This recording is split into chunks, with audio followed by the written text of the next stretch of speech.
Just setting up. Okay, we're good to go.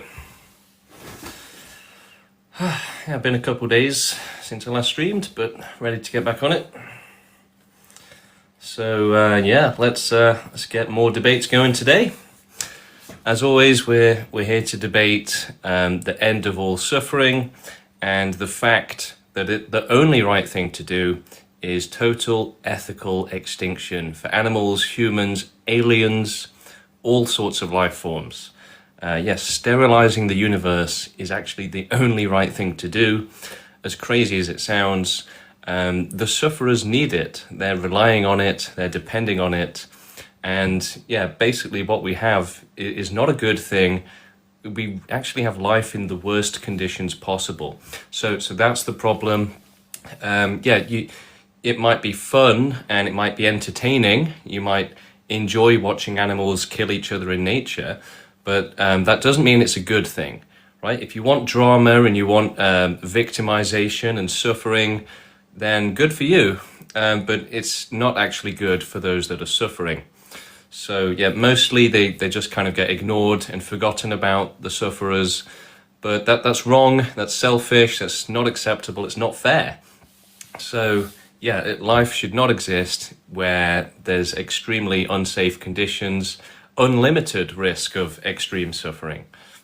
Life just existing in any conditions is not by default a good thing. In fact, it's actually by default a bad thing. Life should never exist without certainty of safety. Okay, bringing on our first guest now to the stage, Mr. Biney. Hello, how are you doing? Hello. Yes, do you have any questions for us? So I am a neo-libertarian philangist. Okay. And what is your point exactly? That suffering is unfair, it's unacceptable, and we have to abolish it. And the only way to do that is to carry out an ethical extinction.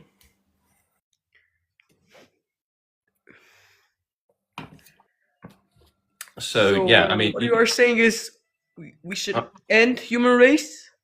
animals, humans, everything. Wait a Yeah. second. Yeah.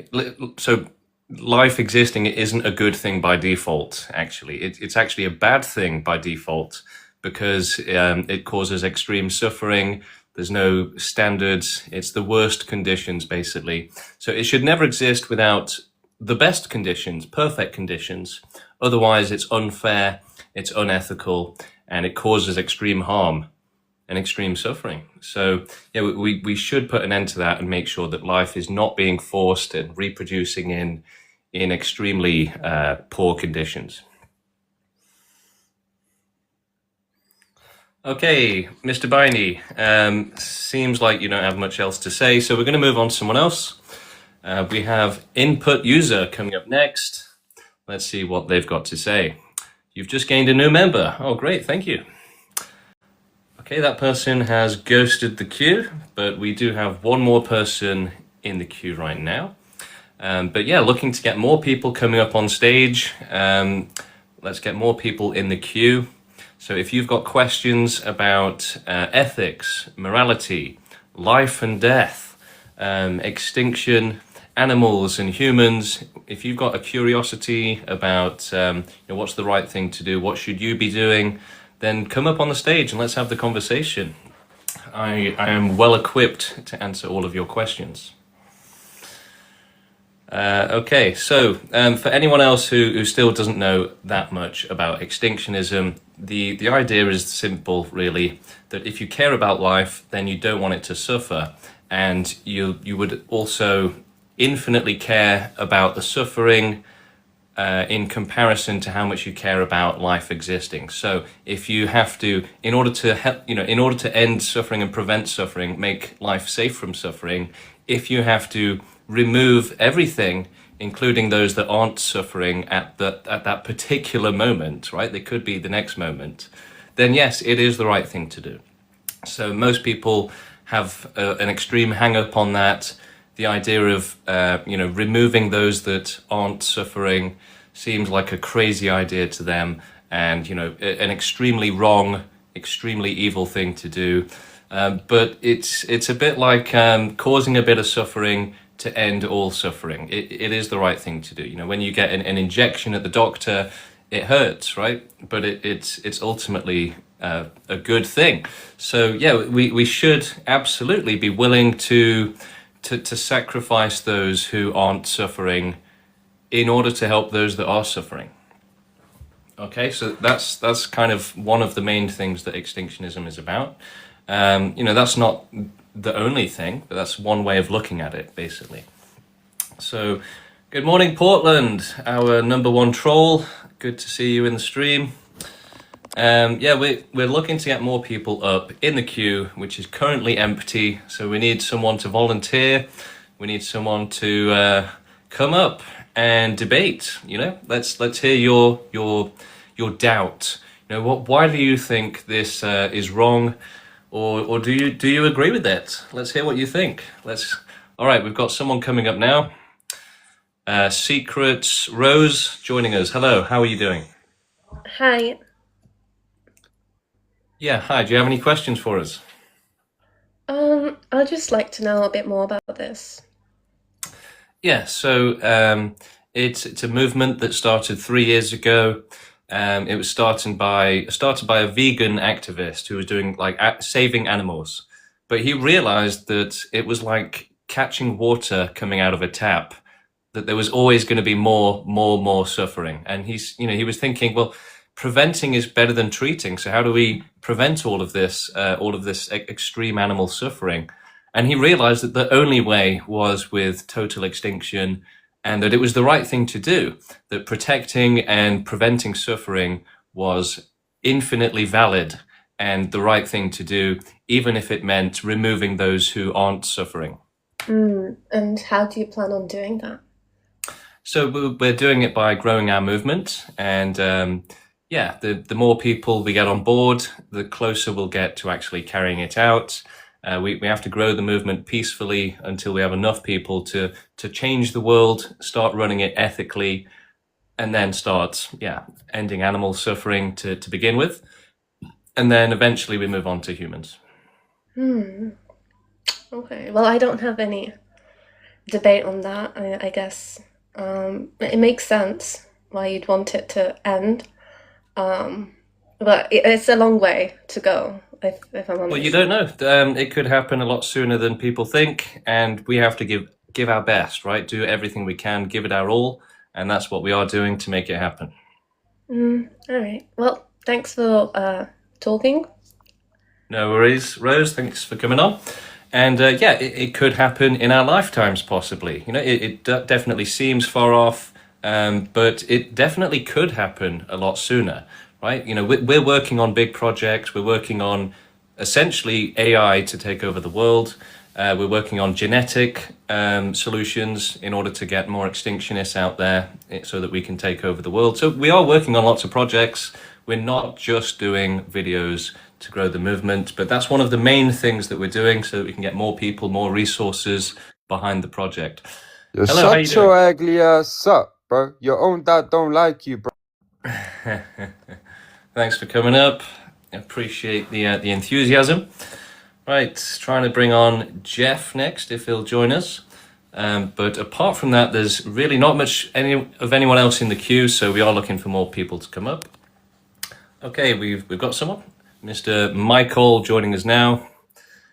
Michael, do you have any questions for us? Do you agree with extinction or are you against it? Hi. Hello. Howdy ho. How you doing? Okay, Michael, everybody. Thank you so much for coming on. Right, let's take some questions from the comments while we wait for more people to come up on the queue. His supporters seem genuine. Well, yeah, I mean, suffering is a serious problem, and why shouldn't we try to abolish it? It is the most important thing, right? It takes priority over everything else, including the living, right? And it's not just about helping the sufferers, it is about helping the living as well, because they're also in danger of suffering. So nobody wants to be in unlimited danger. Nobody should be. And extinction is about making sure that nobody exists in unlimited danger, right? Again, you are one car accident away from the worst case scenario possible. Not death, right? Things worse than death, right? You know, being trapped in a semi-vegetative state with chronic pain or something for the rest of your life. And, you know, when we think about that, we tend to think, I don't know, I'd find a way to cope, right? But no, that's only if you're lucky, right? What if you're not lucky? Then you won't find a way to cope and you will be wishing you'd never been born, right? When we think about suffering and risk and danger, people tend to give the benefit of the doubt when they shouldn't, essentially to ignore the actual risk. So that they can't think about it properly, they just ignore it, and they think about it in a way where it's not that bad, which ignores the potential for it to be that bad. My arse stinks. Oh, well, I appreciate the enthusiasm there again. A couple of trolls coming on today. So still waiting for some serious people to join the queue, get some serious discussions. That would be nice. Let's see if our audience is capable of doing that. Obviously, we are working with Humanity 1.0 here, so we're not going to have the best the best people, because that's the state of the whole planet, basically. Hello, how you doing? Good. How are you? Good, thank you. So, don't necessarily disagree with your prompt, but I guess I'm not really seeing the viability of it in terms of like how exactly would you do that, right? I mean, life is a pretty persistent thing. I mean, I just don't really see a viable way of doing that. We have all the time in the world to do it. And people often make the mistake of limiting their thinking to today's technology. But, you know, if we have millions of years to do this, and considering we only got the internet 30 years ago.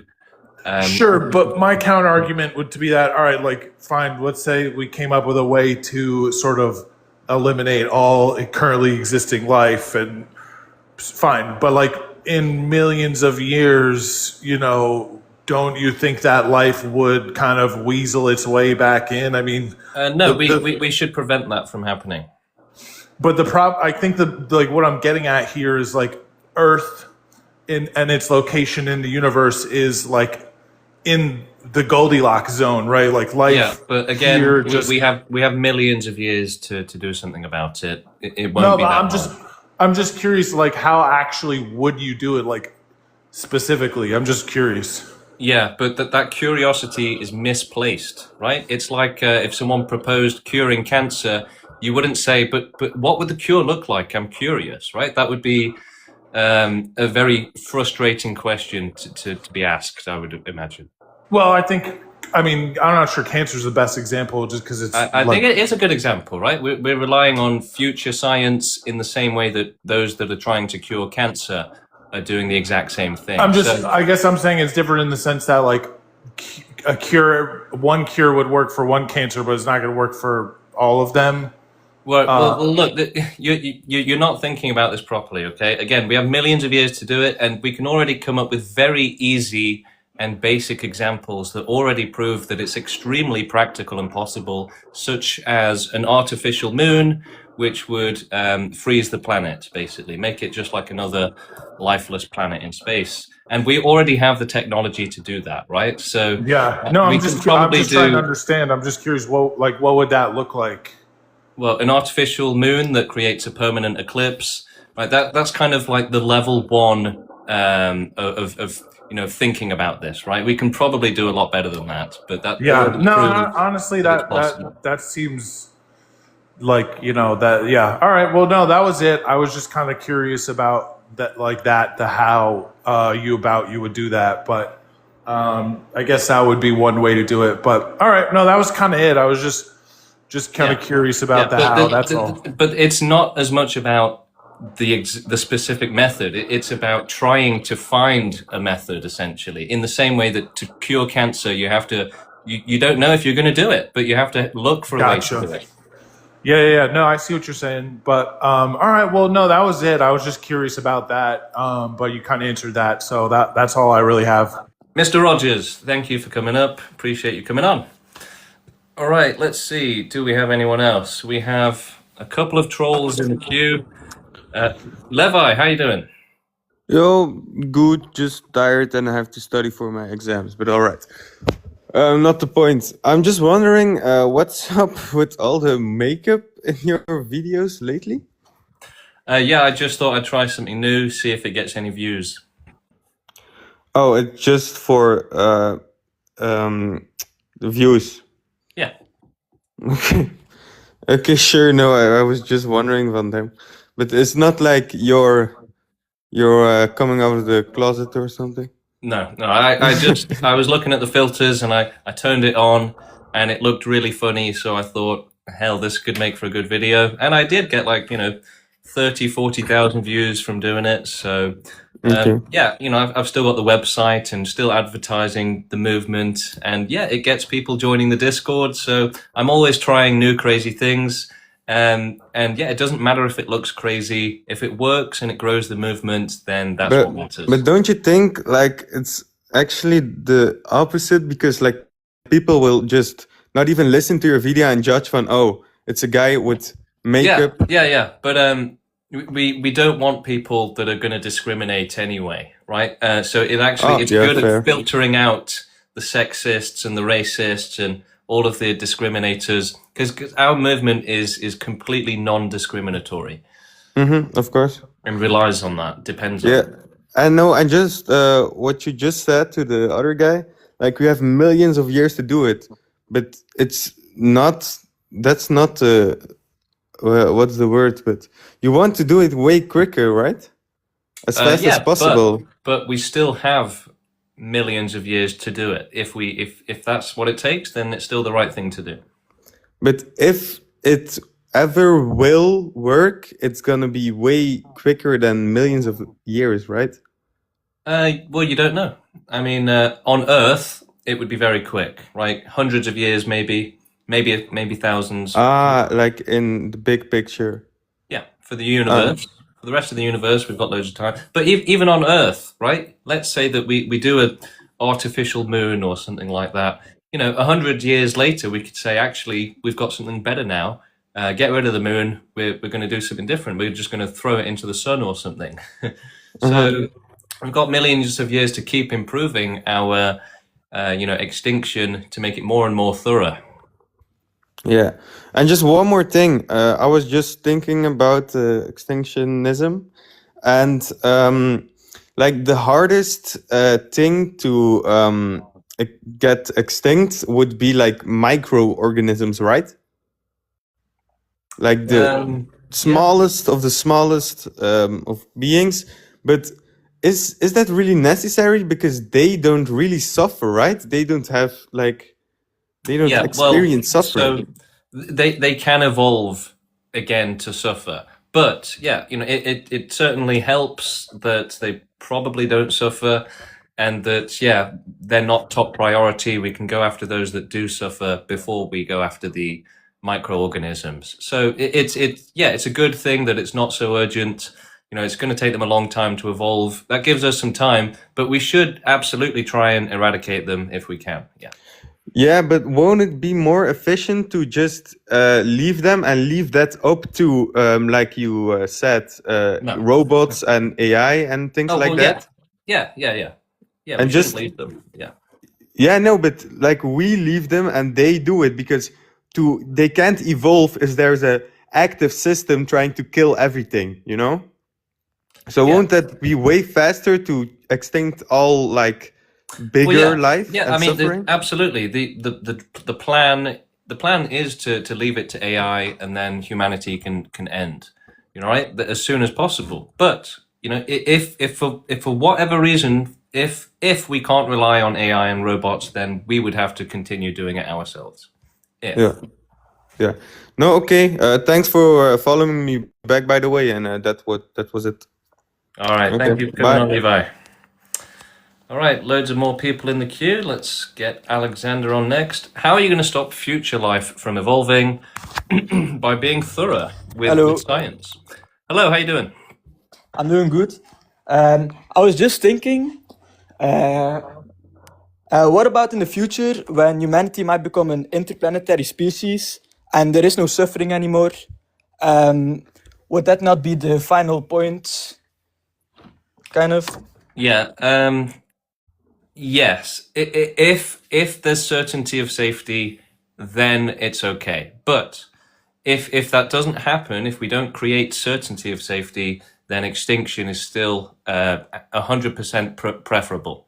So certainty of safety is a very high standard. It's the highest standard imaginable, right? It requires omniscience. So yeah, if we ever discover omniscience and we can end all suffering without extinction, easily, then sure, why not? But that's literally the most difficult thing that anyone could ever even imagine creating ever, right? There's nothing more challenging than that. So It's not very unrealistic. sorry? I mean, AI is already taken over a lot of jobs, so someday it's gonna take over all jobs and nobody will have to work, so there will be way less suffering. And if nobody lives in poverty and nobody suffers and everybody's just free all day, why would we want to go extinct? Why would we want to risk not but being there for that? because again, unless you have certainty of safety, there's still going to be infinite risk, infinite danger. So most people just ignore that, like you're suggesting we should do. But that's irresponsible. So we would still, even in a perfect world, if there was no certainty of safety, we would still make it safe with the certainty of safety of non-existence. Well, I get what you mean, but someday that is guaranteed to happen or we're gonna go extinct, right? So it's guaranteed one of those two things is gonna happen more or No, less. I mean that's a lazy way of thinking. Well, what's the option besides one of those two happening?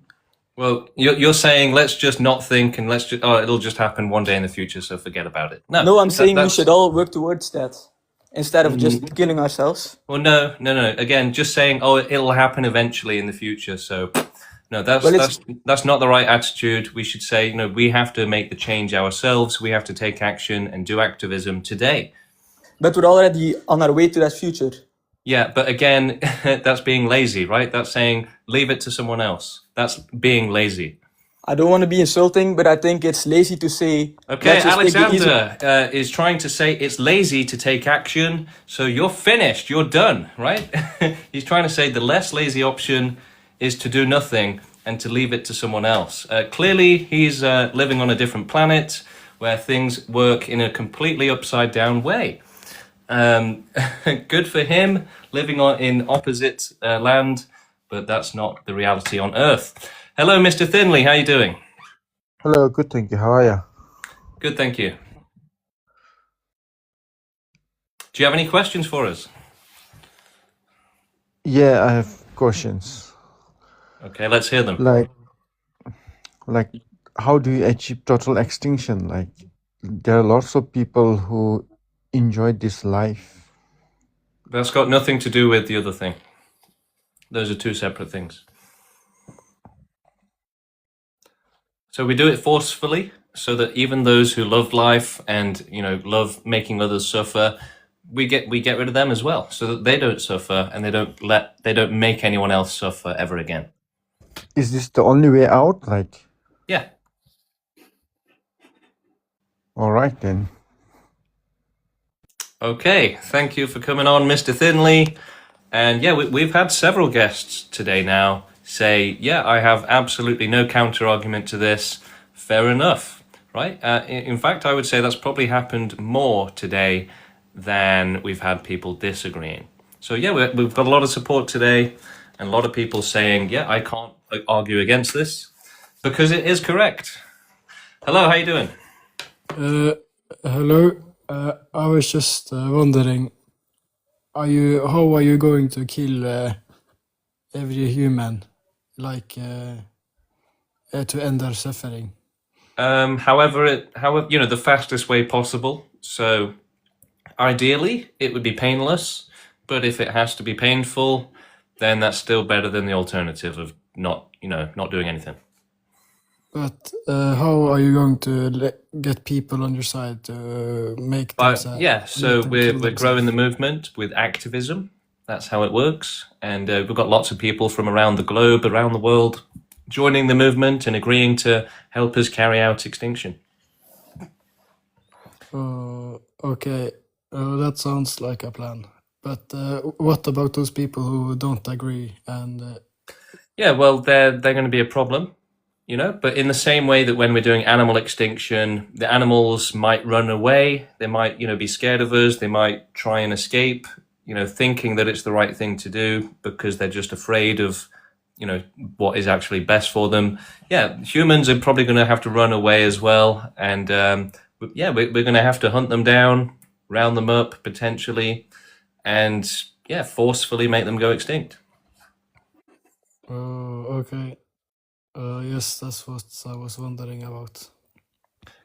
But we have to be prepared to make those difficult decisions. Otherwise, life will continue creating extreme suffering. And so, yeah, the nature of life is that it does spread and grow and it tries to survive. But ultimately, all it does is generate harm and suffering. So, yeah, you have to do everything you can to shut it down. But you think all life or just human life? All life. All life? Yeah, animals suffer too. But why all life? Why even animals too? Because they suffer as well, right? So it would be unfair, it would be discrimination to just let them suffer. We should care about animals as well. But what about plants too? Like Yeah, we should get rid of the plants as well so that they don't evolve and suffer. Okay. Okay, that was what I'm wondering about. Yes. Okay, Mr. Ivor, thank you for coming up. Let's see who's next. We've got Jordan coming onto the stage now. And Mr. Jordan, hello, how are you doing? Hello, I'm doing good. Great. Do you have any questions for us today? Yeah, I have a question. So in my opinion, I think that you have to suffer to live. So if you're eliminating suffering, you're also eliminating the right to live. Yeah. So, and like suffering isn't the only part of life. So even when you're eliminating suffering, you're still eliminating all the good parts of life as well. Well, yeah, but safety comes first. So if there's going to be suffering, then you have to shut it down. Yeah, but like, for example, say there's a guy and he does bad stuff. That doesn't mean that he should be instantly shut down and killed just because he did one bad thing in his lifetime. No, it's not because they're doing bad things. It's because there's risk of suffering. So life should never exist with unlimited risk of extreme suffering. Why do you think that life should? Why do you think that life should never exist without suffering? No, I said it should never exist with unlimited risk of suffering, which it has now, because then you're in unlimited danger, right? You don't want to be in unlimited danger because the worst dangers can happen to you, and that's really not something that you want. Well, what if I want to live? I want to live, but I also want to suffer. And to live, I have to suffer. Yeah, but again, things can happen to you where it makes you suffer so badly that you would change your mind on that and say, wow, I wish I'd never been born. So humanity, like you've just proven, is walking into a trap, basically, right?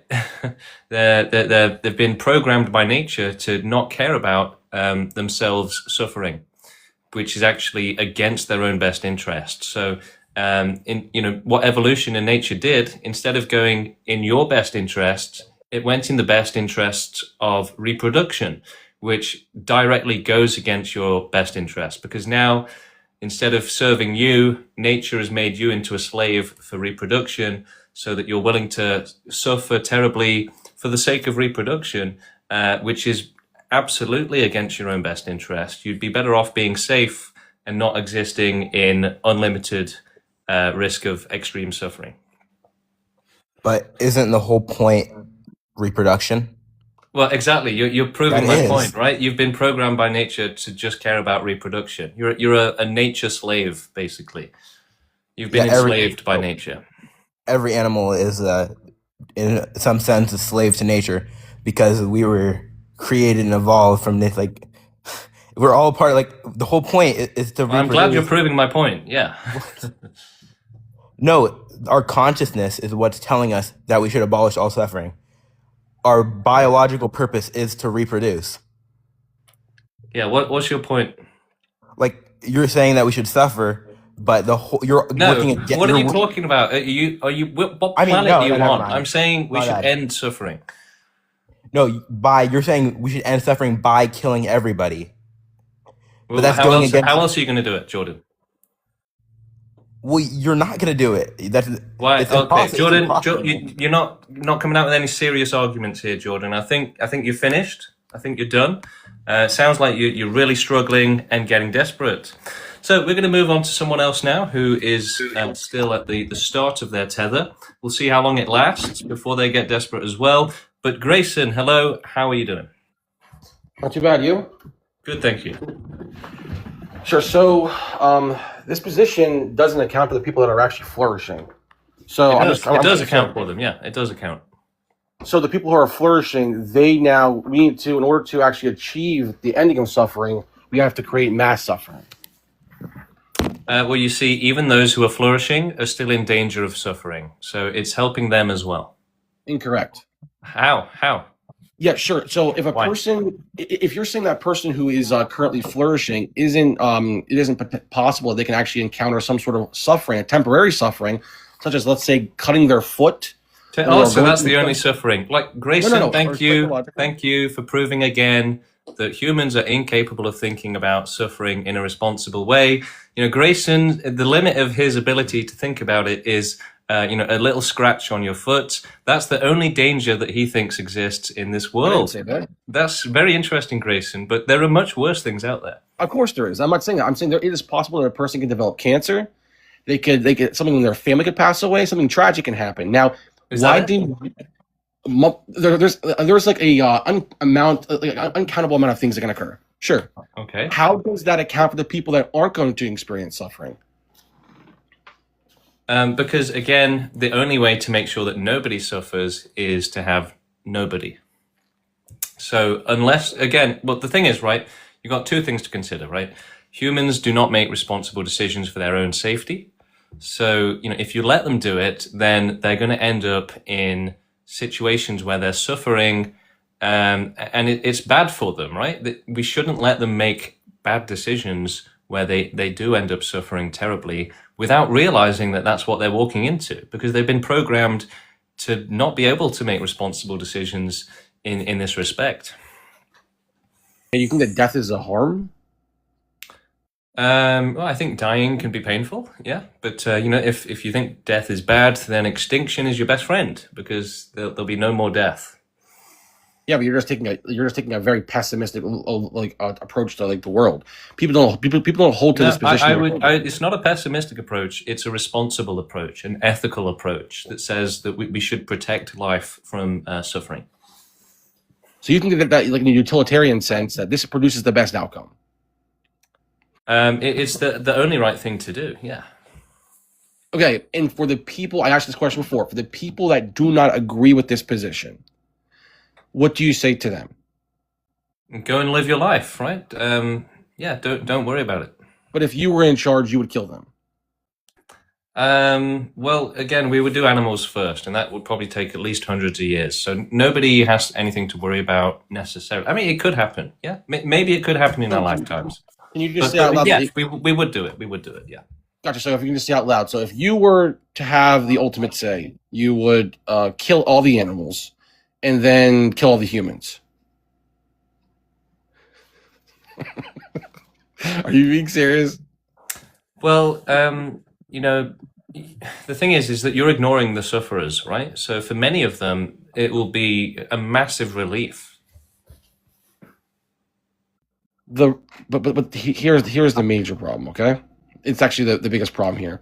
You are speaking for the sufferers, okay, and assuming their position is that because they're suffering, everyone else should in turn also suffer ultimately, because death is suffering for a lot No, of people. not really. Death is the end of Death is suffering, right? suffering. You rest in peace.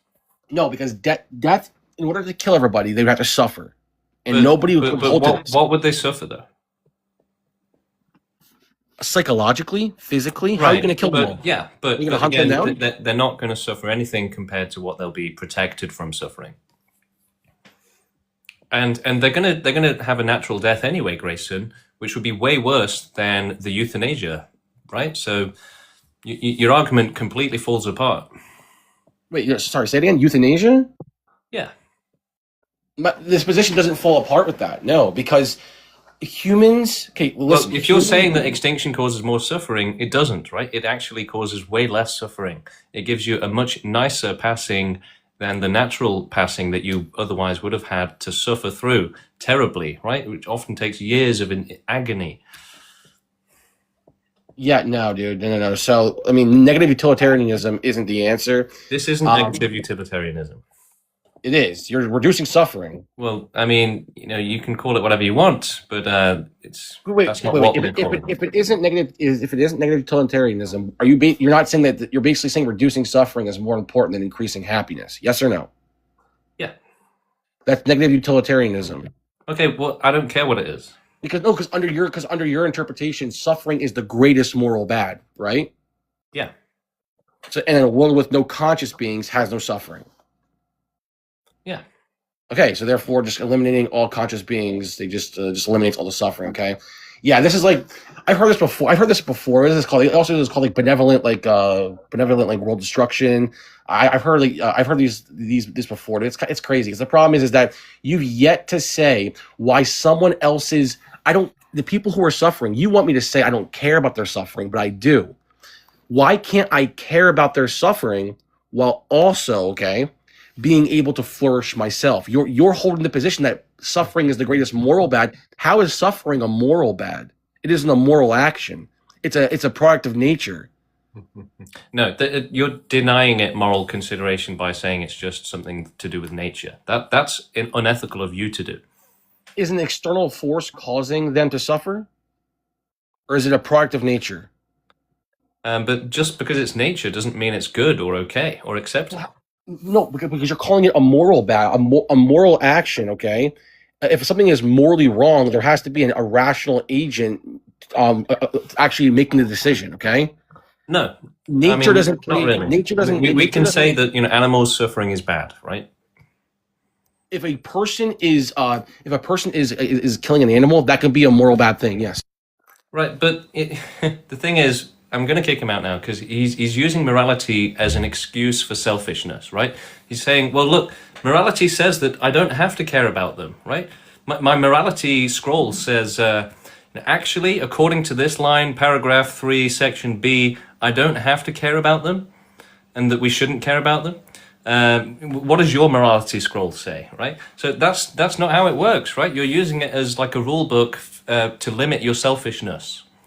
Okay, that's not morality, right? That's like an extremely fake, selfish version, evil version of morality, right? Imagine a dystopia full of evil people, right? Supervillains. They'd be like, well, morality permits me here not to care about you and your suffering. I didn't directly cause it, so it's not immoral of me. It's basically the same thing.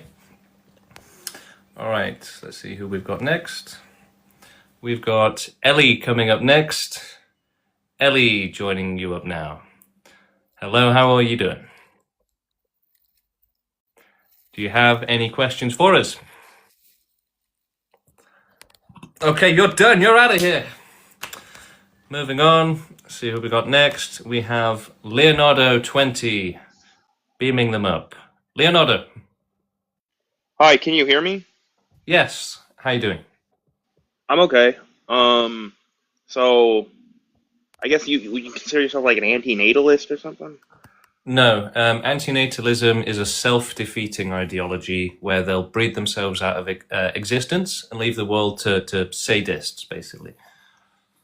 Okay. But ideologically, you think that because suffering exists, life is so unfair that it would be better to not have it exist? Yeah, exactly. Okay. Well, don't you think like things like joy and the positive aspects of do you think that suffering entirely outweighs like the positive aspects Yeah, of because life? You would not. otherwise it's like if that's not the case, then it would be perfectly moral for to abuse children as long as you enjoy it enough, right? No, because that's well, I guess if I mean that's absolutely not true. Why? Um, Explain why. That's not an because argument. be, because you can't. All right, morally or utilitarianistically or whatever. Sorry. I just think yeah, you're giving more suffering to the world, and I don't think the person who enjoys abusing children deserves to Right, have Leonardo, you're not that kind making of any joy as serious much. points. All You're right. done. You're done. You're done. Okay, but you're just waffling. You're basically using the toilet through your mouth here, right? No serious arguments. Okay, let's move on. All right, let's see. Who have we got next? Okay, we've got a couple. We've got quite a few people in the queue, which is good. So let's bring them up. People are saying like, "Oh, James must be scared of him." No, he was. He had no arguments. Michael, hello. How you doing? Hello, James. How you doing? I'm doing all right. Good, good. Do you have any questions for us? Yeah, I do. I do. Who decides suffering is bad? Usually, it's the one who's suffering it. But we can also use our intelligence to see that it's bad, right? An animal screaming in pain, a child screaming in pain. We can say that's bad for them, right? Yeah, but when a child cries, it's especially when they're born, they're trying to breathe. It's a breathing thing. It's Is not that the only suffering. time? Is that the only time they scream? Well, I believe you suffer to grow because You, everyone, you, yeah, go right, but on. you, so why are you giving an example where the suffering is good? What about when the suffering is bad, right? What if they're being abused? But there's always good in the suffering. So where is the good in a child being murdered?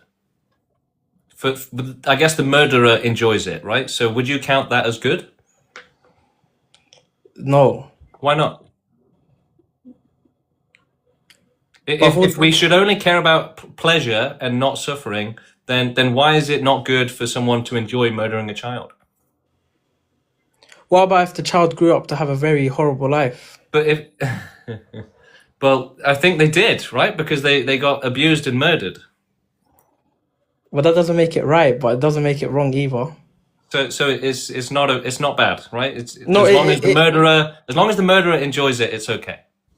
well, the murderer will get his punishment regardless. But what if he gets away with it? Then there's the afterlife, no? No. Okay. Michael, thank you for coming on and saying that we should allow child abuse because as long as the murderer is happy, that's all that matters. And, he'll get punished by God. So let him do it, right? That's just disgusting, this religious perspective of, yeah, let's abuse children and leave the responsibility to God. Hello, Mr. Stick. How are you doing? Hey, how you doing? So, yeah, I just wanted to talk about the unlimited danger. Like people don't realize what could happen. Like you could break your leg, you could get stabbed, you can get a disease. There's so many things. I mean, for me, one day it was just like a normal day, right? I was home, played video games, and then I went to sleep. And in my sleep, in my dreaming, I got bit by a snake and it hurt really, really bad. Yeah, it's crazy that you can feel pain even in your dreams. So I suffered even though it was just like a normal day and I just went to sleep. Yeah, but a lot of people don't understand that they could get hit by a bus or things like that. So that's like the first thing. And the second thing, I was just curious, like about because we should understand consciousness more. And like, what do you think the self is? Like the Yeah. ontology. Thank you for coming on, Stick, and telling us about your snake bite. Yeah, consciousness is most likely just complexity and sensation. But yeah, while we should research consciousness further, ultimately, right now, it's not the most important thing. I think it will become more relevant in the future as we're doing like optimization of extinction. Hello, how you doing? Yo. Wow, that's a hell of a profile picture you've got. Yeah, can't change it, tried to. Fair. So do you have any questions for us? Yeah, so your point is if anybody experienced suffering, they should immediately be killed. No, no, not at all. It's about making sure that nobody exists to ever suffer. Well, to not exist, you have to kill them. Right, but it's not like upon the suffering that then you do it, right? That's too little too late. So we should just kill babies when they come out? Well, no. We should do total extinction. But that involves killing children and people. Well, maybe a little bit, yeah. Yeah, maybe a little bit. And to have total extinction, you'd have to kill everything. To euthanize it, yeah. Euthanizing doesn't mean it's painless. It's to avoid It can excess be pain. painless. It can be. The sometimes. definition of euthanasia is to avoid needless pain or suffering. Yeah. But it's their choice. You completely deny that they have a choice. Someone who's alive well, has a nobody choice. chooses to be born, so that's wrong. But once they're alive, they have an opinion. They have the right to their own choices. But we shouldn't keep that cycle of violation. So you just don't going. listen to the baby and you kill them because you see it as better. Okay, MWD, thank you for your insane opinions. Seems like you've not really got much else to offer to that conversation. Not much depth to your intelligence or logic, so we're going to move on. Mr. Crow, how are you doing? Hey, I'm great. Good. Do you have any questions for us today? Yeah. Do you actually believe this? Yeah. So why are you still here with us? So that we can make it happen. No, I mean, like, why have you not taken your own advice? I am. I'm doing activism for extinctionism. No, you're still alive. Right, but me doing that wouldn't contribute towards extinction. I mean, it would. How? A little bit. How? It would go against extinction, right? We're trying to cause it, so going against you that have a would- cause. having you have less. a cause. No. Having less activists for extinction means there's less likely to be extinction. But you have a cause to live, right? Mr. Crow, seems like we've reached we very quickly. No, actually, there was no intelligence there. I was going to say we reached the limits of his intelligence, but I don't think there actually was any to begin with. So moving on, Mr. Rubin.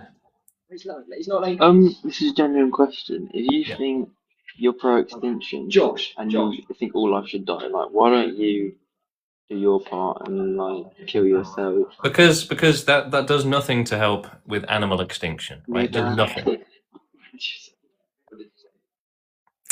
Yeah, completely destroyed, right? These people, they really can't think at all, right? Their brains just simply don't work. They've been melted by TikTok. Hello, how you doing? Any questions? Yeah.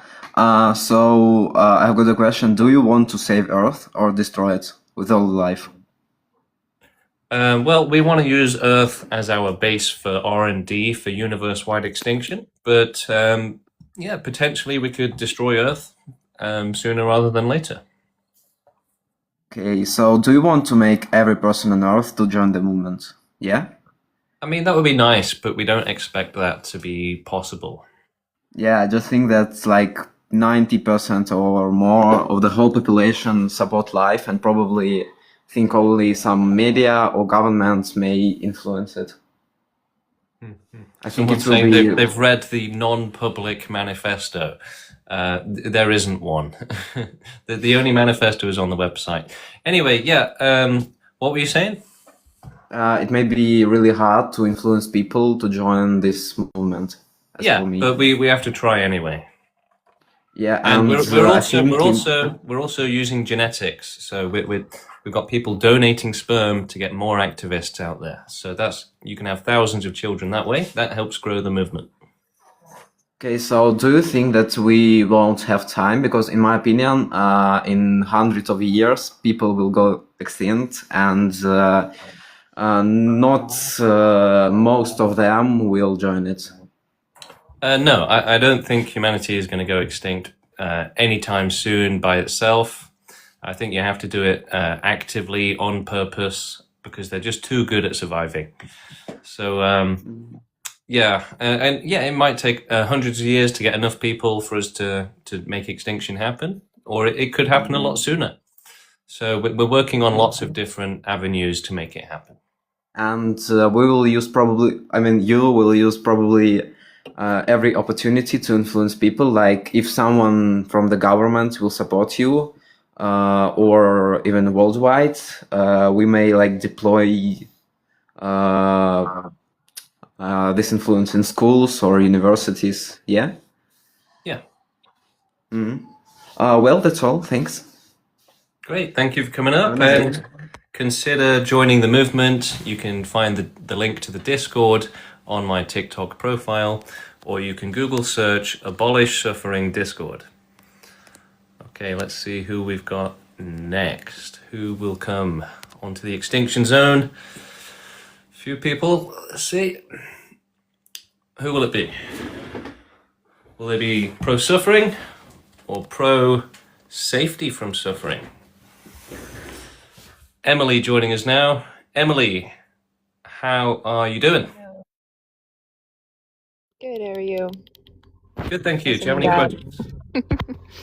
Well, I disagree. I think you're correct to say that there is currently a lot of suffering in the world with the way that things are, but I think that that's because we as a human race don't try to like educate ourselves on how to lessen that suffering. Well, You but know, you can't educate yourself to deal with terminal cancer better, right? I mean, especially for children and babies and stuff. And don't forget, most suffering is wild animals in nature. So you can't educate animals to suffer less. And yeah, education is never going to solve suffering, right? You can still get terrible diseases, brain damage and stuff like that. So Okay. yeah, I see what you're extinction is saying. the only way to guarantee no more suffering. So you're talking about like unaliving in general being the root of suffering. Well, yeah, there's not really a way to abolish unaliving, unfortunately, but I mean, but Well, there this is. world, Extinction abolishes everything. but it abolishes all the good also. Right, but if that's all you care about, then that's no different to being a child abuser and saying, well, their suffering is okay as long as I'm enjoying it. Well, no, and that's not necessarily what I'm saying. Well, I would not how's it want any it to different? be. How's it any different?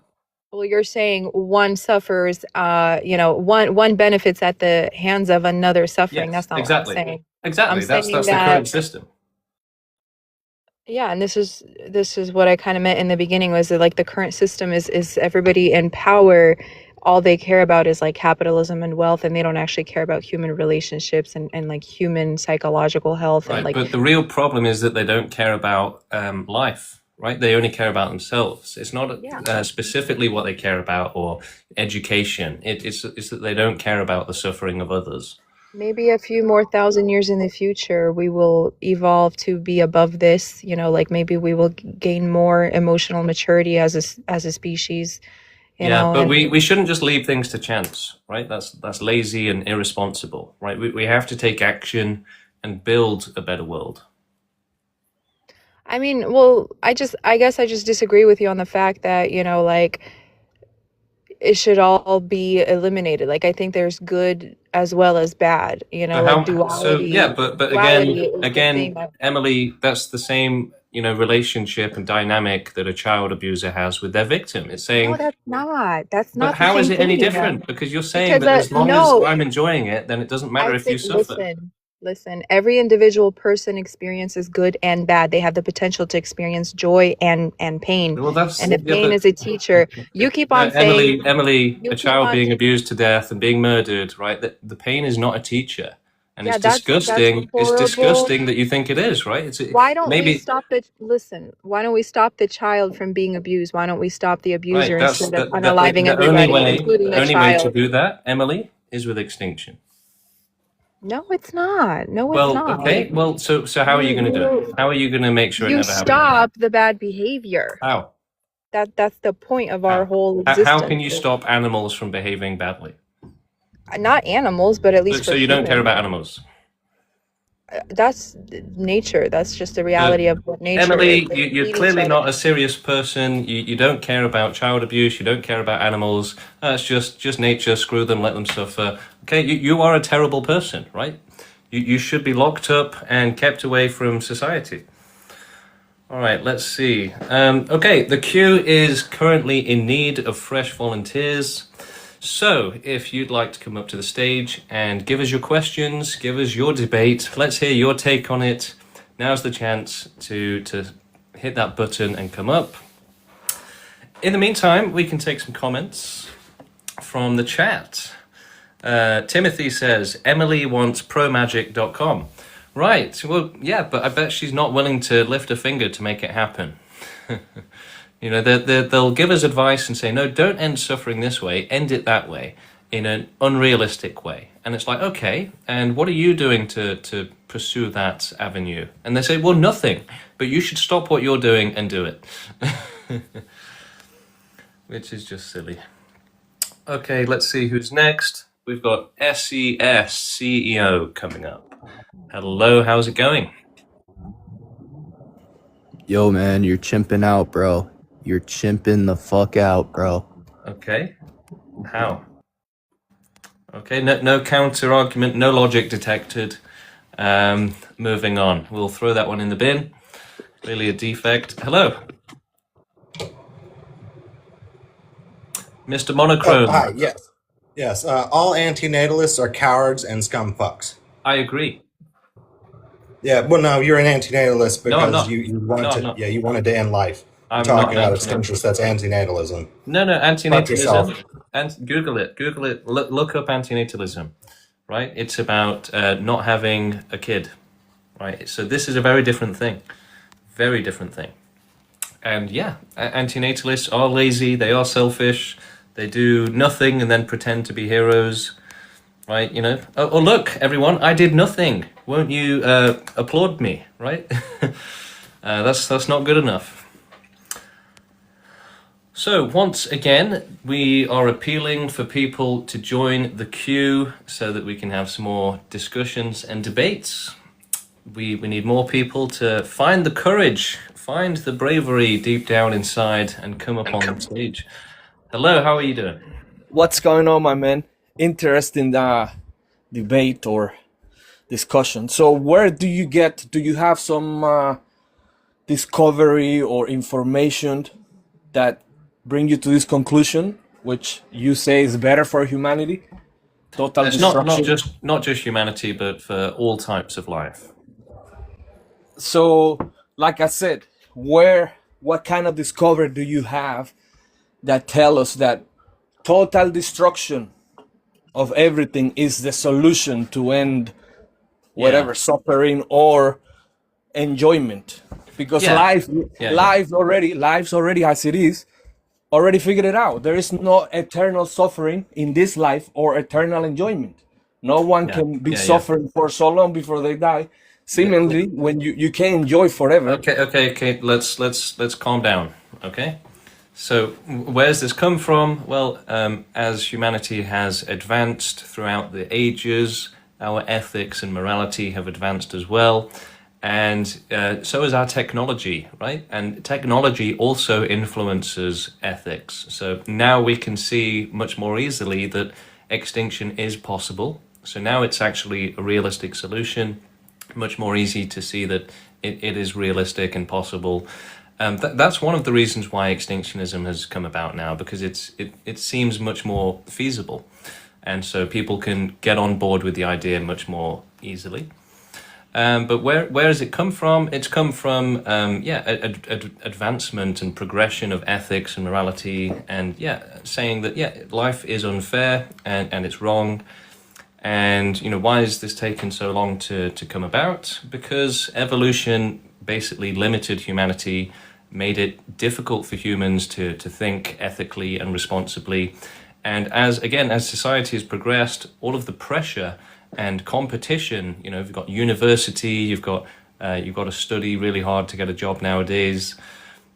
All of that has actually contributed towards society and humanity advancing to the point where now we can understand beyond our natural and animalistic mentalities, right? That nature gave us, right? So you've got Neanderthals, you've got monkeys, and it's only really now that we're fully getting beyond our natural limitations, right? Where we have to worship nature, have to worship reproduction, have to worship suffering, right? These are all animalistic things, right? Humans are really just animals, basically. And it's only now that we're kind of breaking out of that animalistic mentality. So that's what that means, is saying, all of this suffering is wrong. We should be responsible and ethical instead of being animals and, just allowing all of this suffering. Okay, Mr. J, hello, how are you? Hello. Hello. Hi, do you have any questions? Just wait a second. Hello. Well, I don't have any questions actually, and I totally agree. Great. But I'm curious, how would you want to do it? The best way possible.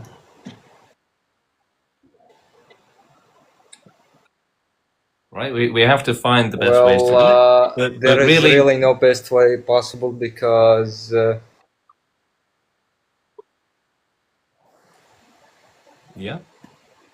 I mean, in my opinion, even if you try to convince most people, you will still have some people that the majority won't agree. So the real and only solution I see is to bomb them with nuclears. That's the only way possible. Yeah, no, that's not the right way to do it, right? Nuclear bombs do not cause extinction. You're done. And it's much more possible than people give it credit for. People have a very limited way of thinking. As activists, we're very confident about causing extinction. Mr. Stick, how are you doing again? I'm doing good. So I just had a question about like the entire universe. So like you say promagic.com is like nonsense, right? We can't like create heaven or a simulation of a beautiful place. But something that seems just as magical is traveling the entire universe, which is light years, like millions and millions. You don't actually require magic to do it, though. How do you? Because we're so small. If we make a spaceship, how do we travel hundreds of billions of kilometers? We've all seen sci-fi TV shows and films, right? They use advanced technology, but it's not magic. So the technology would be like a teleportation to each planet. Like what would that look like? The advanced technology that makes you travel the entire universe. Well, look, nobody's saying that we can do that, but we're saying that we should try. Okay, so your idea is try the best we can. Look, what's more realistic? Try for a realistic solution like extinction, or try for magic, right? So we should go for the only realistic solution. Yeah, but it seems just as magical, like equally magical. It's really not. It's really not. So magic is a different thing, right? Omnipotence is a different thing. Traveling through space does not require omnipotence. Okay, and what I know you think there's like zero afterlife, but life could still emerge again. So when you're at your deathbed, do you think the chances of you being dead for an infinite amount of time is like 99% or 100% or like 80%? Like I know you're like kind of certain, but what would you say?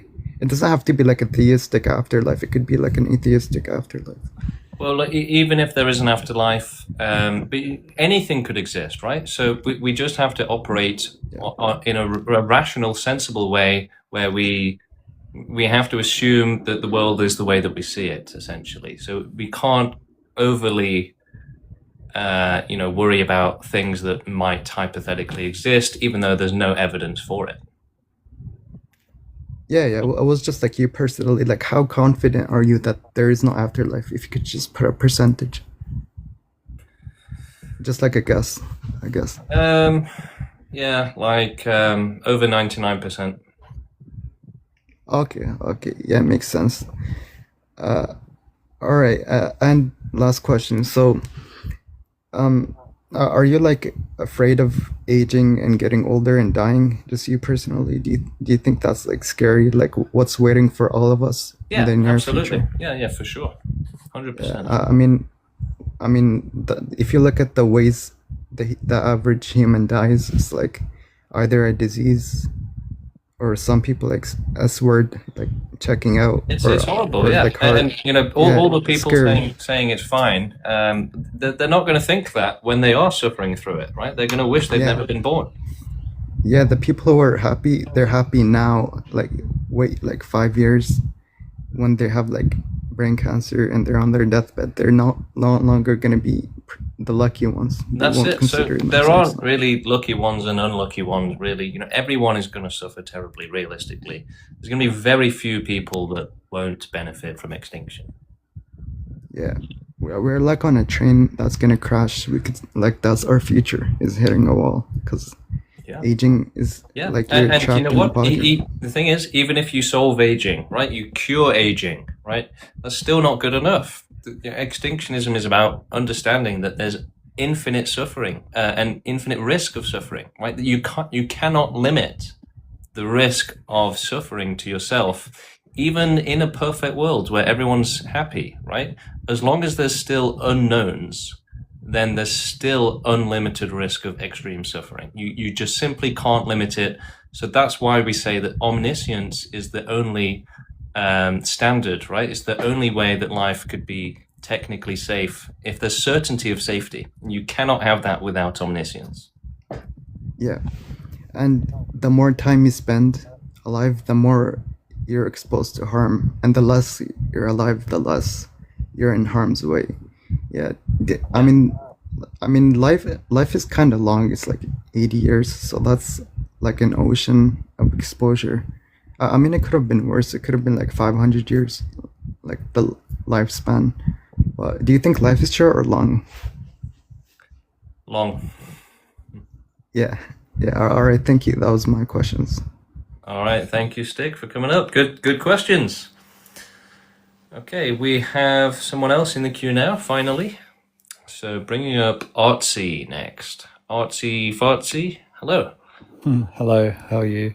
Good, thank you.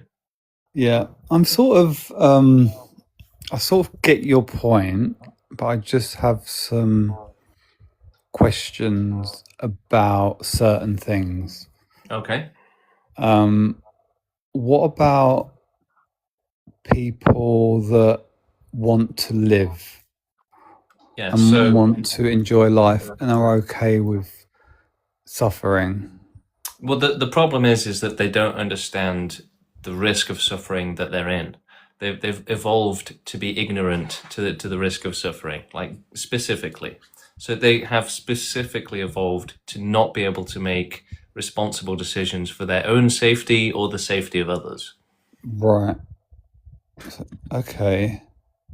So, Because think about it this way: the more irresponsible you are, the more reproduction favors you. Basically, the more likely you are to populate this world. So the population of the world is those who did recklessly reproduce without caring, right? Those that were more careful about it, they're much more rare, basically. So the world is just full of those that didn't care at all, basically. and how would we go about sort of your route to this extinction? Well, step one is to grow the movement so that we can work on getting enough people to make it happen. So would it be like to ban people having children, that sort of thing? Well, the problem is that because we're a non-discriminatory movement, we're for a universal safety from suffering for all. So that means that we have to start with animals and those that can't help themselves. So doing animals could take a very long time, and we have to keep reproducing until then. But what's the end?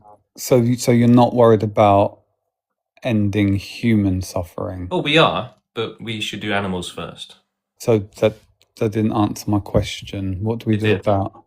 Yeah. So we do animals first, right? And then we do prevention of it ever coming back, and see if we can go beyond Earth. And then once there's nothing more that we can do, potentially we can pass the job on to AI and robots. That's when we finish off humanity, basically. And But it won't be optional. It won't was- be voluntary. It would just be as fast as possible. But my question was, how do we do that? Do we stop humans having children? Well, no. Again, that won't actually work, right? To make it voluntary, That's and not- also sterilization doesn't. It only protects the next generation, not the current generation. So you have to use euthanasia. Oh my God. So we kill everyone dies eventually. You will euthanize everyone. Yeah. Yeah. Wow, that's even deeper than I thought. But whereas most people see that as a bad thing, the truth is that actually it's a good thing. You're providing safety, and that safety is more important and more correct and right than unlimited exposure to danger. And unless you do it forcefully and as fast as possible, then you will have victims who suffer terribly and unacceptably as a result, who would have benefited from being euthanized. So it's do you have to get everyone on side then? So you can't really... No, that's nothing's in history has ever worked that way. There's never been 100% agreement for anything ever. So that doesn't seem realistic, but if we could do that, we would, obviously. So no, we aren't expecting 100% of cooperation, and we will have to potentially hunt them down, round them up or something. We don't know. Right. Yeah, But it is clear. It is important to be clear on the fact that we aren't going to make it voluntary and take your time. It's going to be the exact opposite. We're going to be doing it as fast as possible, right? No hesitation. Wow. See, I'm in this like strange position with this because I have been in places in my life where I've been in pain, and I've thought similar to what you're talking about. I thought, how have I been born into a world unwillingly to feel this pain? But then I don't agree with the part where I think maybe you're doing the same thing and I've just caught this. You're projecting your kind of feelings onto everyone else. It's not about fear. It is the rational thing, right? So, and you should be afraid, right? You absolutely should be afraid, but you're not. And again, you're proving the point that humans have evolved to not be afraid of things that they should be afraid of. Oh, I'm afraid. I'm afraid of suffering and I'm afraid of death. But what I'm saying is, you're very quick to say, no, I'm not. But the human mind is very complex and very incredible at projecting your own desires onto others and your own belief systems. Well, that's not really an argument. So if you want to debunk it, then use logic. That is logic. If you look into no. That's basically an ad hominem, right? It's not a direct logical counter argument by any means. If you ask any psychologist, in fact, the fact that you think that you're making a logical argument right now is kind of disappointing because you're not using logic. But do you know delusion exists? So, but again, maybe you're delusional because you're not able to lift a single word of logic against what I'm saying. But this is, I'm trying to explain something to you, and you keep saying, Right, but I'm not being logical. you're saying, oh, you're just crazy, right? No, let's hear a counter argument. Let's hear some actual No, but intelligence. Let's hear an intelligent argument. But I'm trying to explain You to don't you, have and you one. You keep don't have cutting me one. off. You don't But have one. you're not hearing my Okay, whole Artsy, sentence. thank you for coming up. Right, look, if your only argument is maybe you're crazy, and then maybe you're crazy, right? If you literally cannot make an argument, you can't even begin to make an argument, then maybe it's you that's crazy, right? Saying maybe you're crazy it is not an argument, okay? You can't just go up to a debate and say, have you considered that maybe you're crazy? I rest my time, Your Honor. that's not a debate, that's not an argument. Okay, Isaac is joining us next. Isaac has been wanting to debate for a while. Isaac, hello. Hey, how's it going? Good, thank you. Yeah, so I got to ask about the prompt. How do you know that forcing all extinction is the only right thing to do? Because that would imply that you're the ultimate arbiter of good. Why would it imply that I'm the ultimate arbiter of good?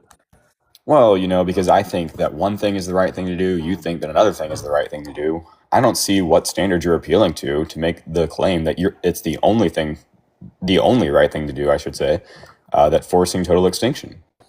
Yeah, well, we are the arbiters of good, right? Because we have the intelligence to do so. So extinctionists are people that are using their intelligence to be good and to run the world in an ethical way, and that involves thinking it through and coming to the conclusions. But most people are not willing to do that, right? Most people do not want to get involved with running the world, and so they refuse to think about it, and they refuse to think about what's actually right and wrong, because they don't want to get involved. They would rather just watch Netflix. Well, if you're the ultimate arbiter of good and I'm the ultimate arbiter of good, then that means that forcing extinction is not the only right thing to do, because it's also the wrong thing to do in my view. Yeah, but by that logic, nothing would work, right? The world would just nothing. There'd be no order. It would just be chaos, right? So that obviously doesn't work, yeah, that right? means it's not the only right thing to do. That means that I have a conception of what the right thing to do is. But we can come to collective agreement on what's right and wrong, okay? And we can also allow people to challenge it. So again, you're not actually presenting any sort of counter argument. You're not actually attacking the logic of it, because you can't, right? You're afraid to. Like the last I can attack the logic a lot. Well, do it then. Do it. Stop wasting everyone's time, and let's hear your argument. Oh yeah, of course, yeah. So when you say that it's the only right thing to do because it ends all suffering, I got to know, why should we end all suffering? Well, it's fair, right? It's the fair thing to do, It's fair to you, for everyone's safety, but it's not fair to me. Well, it is, because it would be providing everyone with safety, which is better for them. So, essentially, safety. It's better for them. Safety. So, what do you mean by better? What do you mean by better? Trying to explain. You're on your last chance now. Mm-hmm. So, it's better to rest in peace than to be in unlimited danger, basically. For your own sake and the sake of everyone else. Life shouldn't exist with uncertainty of safety and infinite risk of extreme suffering. Right, yeah, and I'm asking you, why that is. Why shouldn't we have those things? Because if you care about life, then you'll want it to be safe, essentially, and you wouldn't be able to just allow infinite suffering. You would want to make sure that there's zero suffering, right?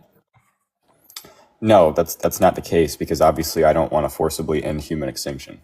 Right, but you don't care about all life, do you?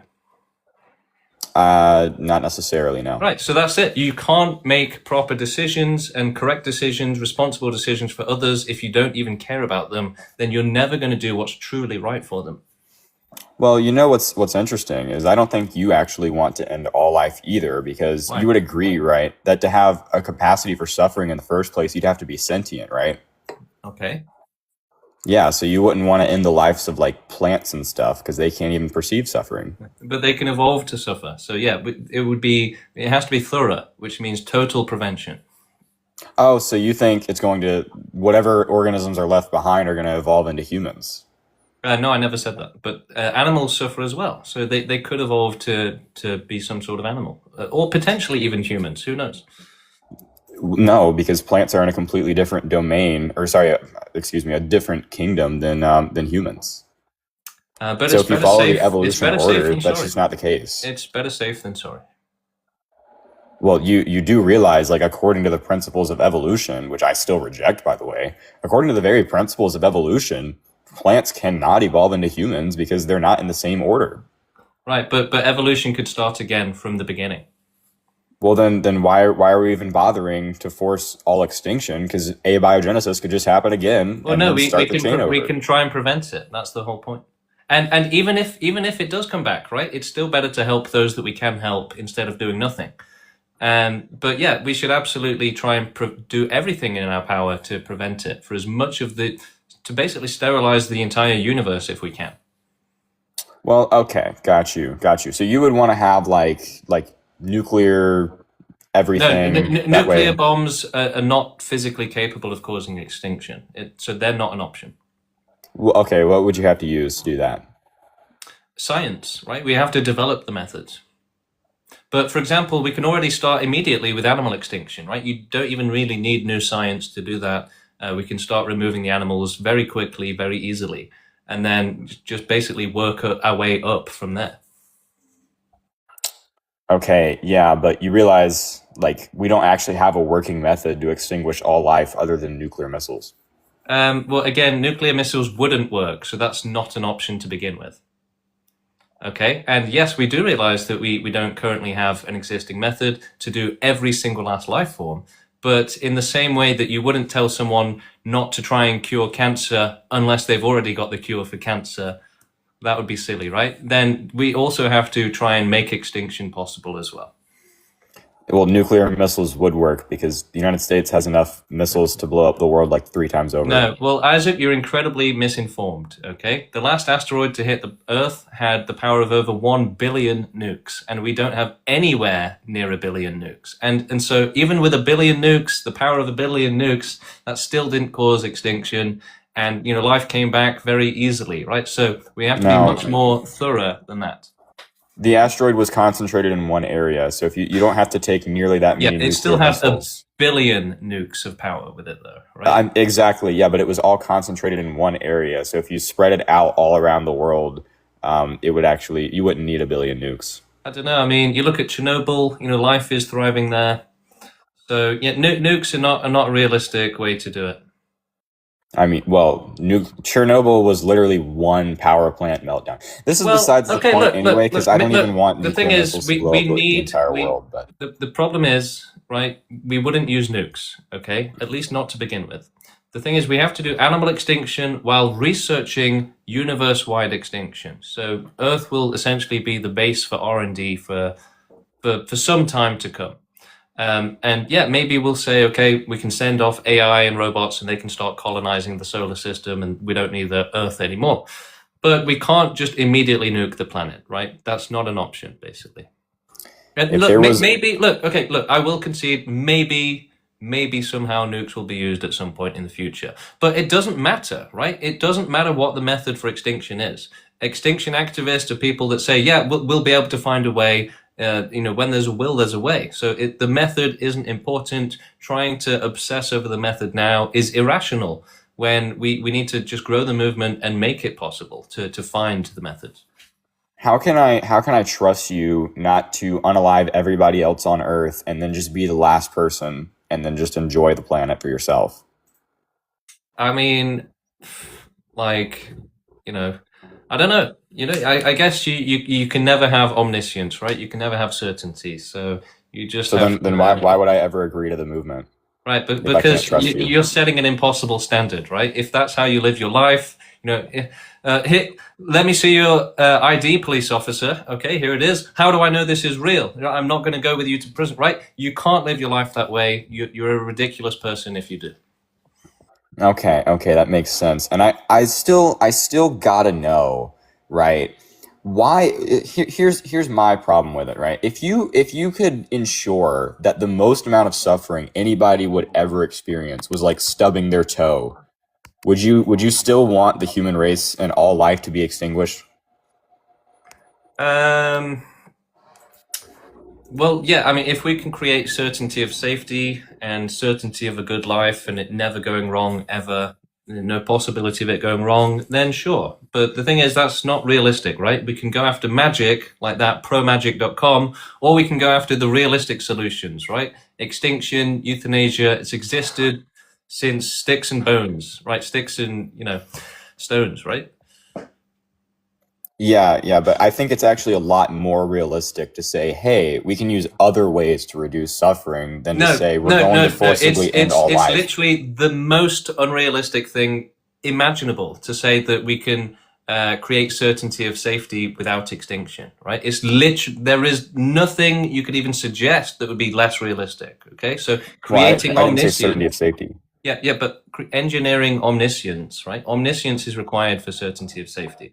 So engineering the most difficult thing, even hypothetical, is definitely less realistic than going with existing solutions, real solutions. I'm not talking about certainty of safety. I don't think you need certainty of safety to reduce suffering, because you've already told me you don't want to end all suffering. Isaac. That's very obvious, right? Of course we can reduce suffering, but that's not good enough.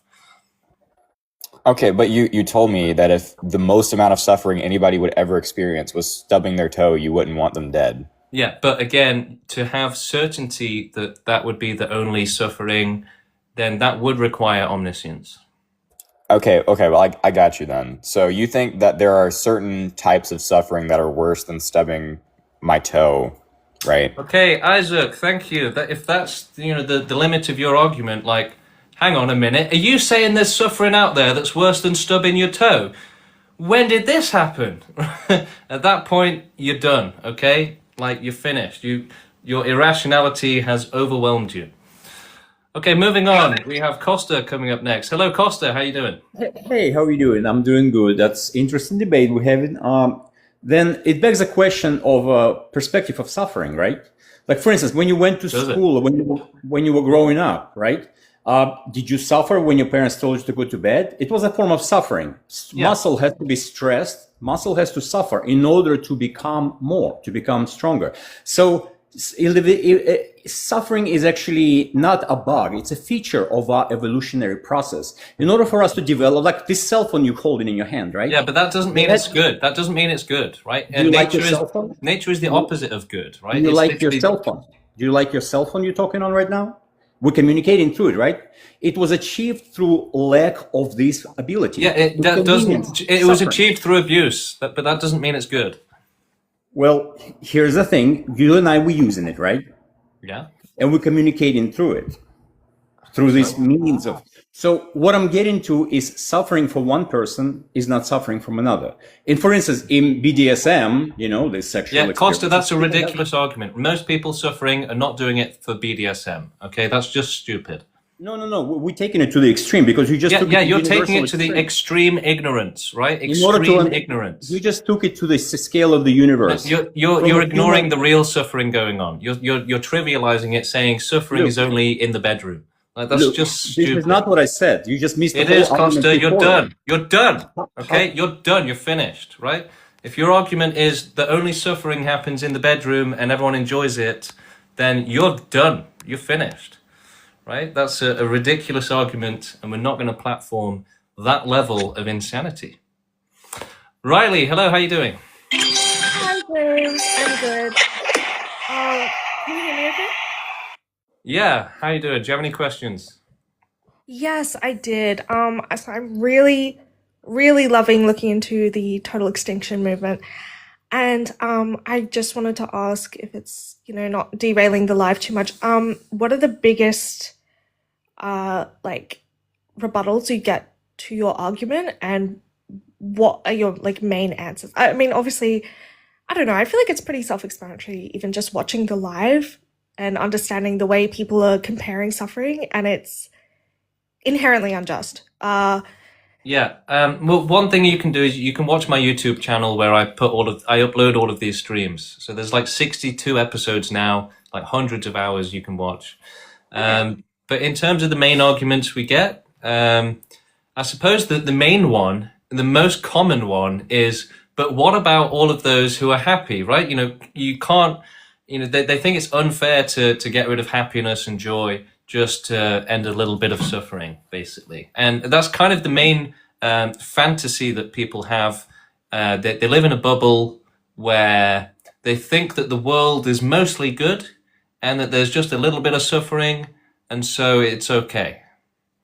But that's not true at all, right? That's not even remotely accurate. The vast majority of animals are being eaten alive, suffering terribly in nature. That's the vast majority of the population of Earth is suffering horrifically, right? When a sea turtle has 200 children and only one survives, right? 199 are getting tortured to death, basically. So, yeah, it's completely, it's a bubble, right? It's a complete bubble, and their mental bubble relies on ignorance, I guess, and it doesn't matter how bad it gets. That bubble will maintain its structure of ignorance, right? So the world could get a lot worse, the suffering could be way worse, and they'll still find a way to excuse it and to justify it. Yeah, no, I definitely agree with that, and I will definitely be watching those videos. So thank you for that. Yeah. So my YouTube channel is Universal Extinction. And 62 odd episodes up there. But I think the main difference between extinctionists and non-extinctionists is that they don't care. Non-extinctionists, they don't care about life, right? Most of them are happy to eat meat and to not care about it, not advocate against the end of animal farming, which we do all the time. And so they don't care about animals, they'll just say, well, why should I care? Why should I care about anyone but myself?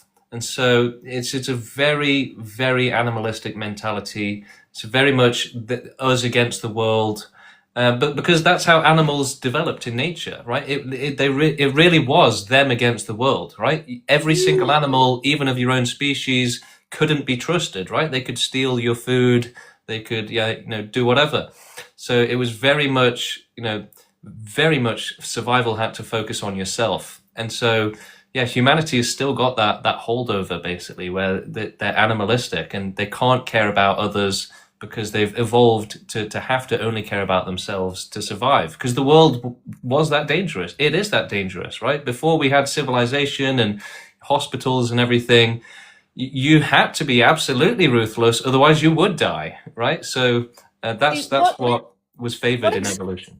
Yeah.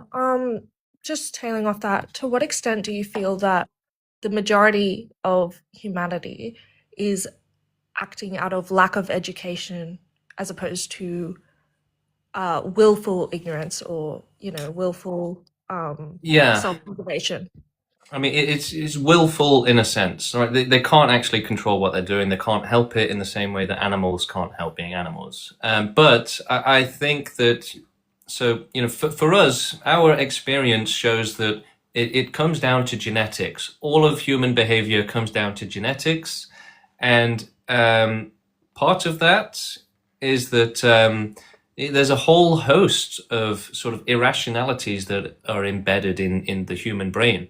And they're actually embedded there. So like literal thoughts and beliefs and irrational positions and feelings and beliefs, like actual semantic beliefs, are embedded genetically into the brain, so that you will, glorify life existing, obsess over babies, and, it's all very animalistic if you look at it, really. So unfortunately, it seems like less than 1% of the world, much more likely to be like 0.0001% of the world, has the ability to be a full extinction activist. So it's like a spectrum. At the start of the spectrum, you've probably got like right-wingers, Republicans, the alt-right, far-right, and then, eventually you got the left-wing. And then eventually you've got, ethalists, but they don't do activism. They're strictly against doing activism. And then you have people that support extinction but won't do activism for it. And eventually you have people with enough empathy that they will do activism to end all suffering for everyone with no discrimination, and who would happily give up their lives, die for the cause, basically, try to do the right thing. And that's what we try to be, extinctionists. Yeah. Okay. Very, very good. Well, thank you for having me on this live. I always find it very Very, very, yeah, interesting. Yeah, thank you for coming up, Riley, and feel free to join again. I'm going to take a break now, everyone, so I'll be back in about 30 to 60 minutes. Just got someone at the door. I might make a video or two, and then I'll be back on the stream. So, yeah, see you all in about...